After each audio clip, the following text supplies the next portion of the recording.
So one of the reasons I ask is that, so these days, one of the primary tools that we use for collecting data in the field, GPS data, and I know you've been asked to do this, is with cell phones. With middle school students, you may, I don't know how ubiquitous cell phones are for middle school students, but they tend to be less ubiquitous.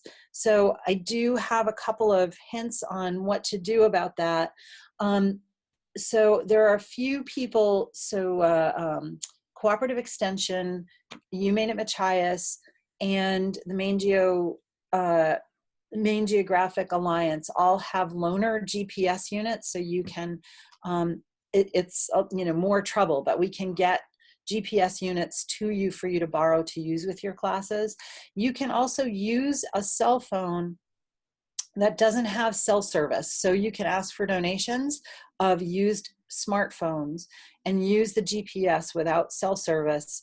And you don't need cell coverage at all. The GPS unit, it's a chip inside the phone, works with satellite signals independent of the cell antenna. So it's basically a little tablet.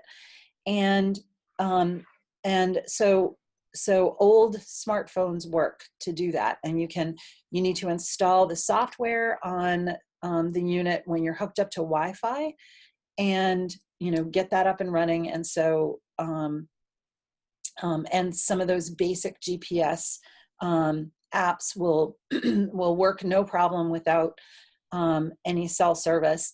And then you can use it as essentially a GPS and, basically a free GPS unit if you get folks to donate, or you can keep old cell phones, that sort of thing. So hopefully that's helpful. So, any recommended apps? You were mentioning you can use some apps, anything that you've used? Yes. Yeah. So there are two apps that I typically use. The one I'm using right now is called GPS Status. I use an Android. I don't have an iOS device. So I'm not sure which of these apps are on both. There's another one called Just GPS.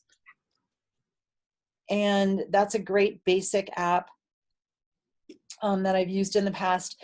One thing I like about GPS Status is it has lots of numbers, and the kids tend to be really impressed with it. It looks fancy, and it looks very official. And it does have it does have things you don't need, like how bright it is. I don't know why I would want that, but it could be interesting, if you're looking at forest cover, for instance, maybe the brightness would be helpful. So I prefer GPS Status right now, but I don't think that there's an iOS version of it.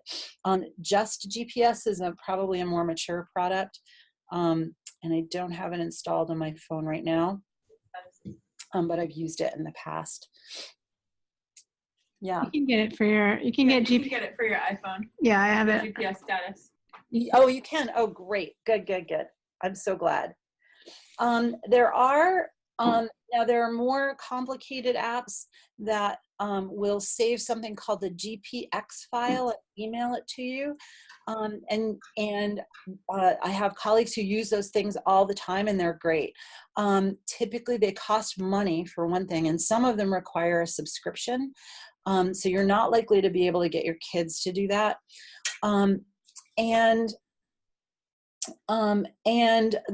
they don't always work seamlessly with ArcGIS Online. So, and it also, if you don't have the kids write down and then type in the coordinates, then you also end out with, missing the opportunity to work with spreadsheets, which you may or may not think of as an advantage depending on your goals.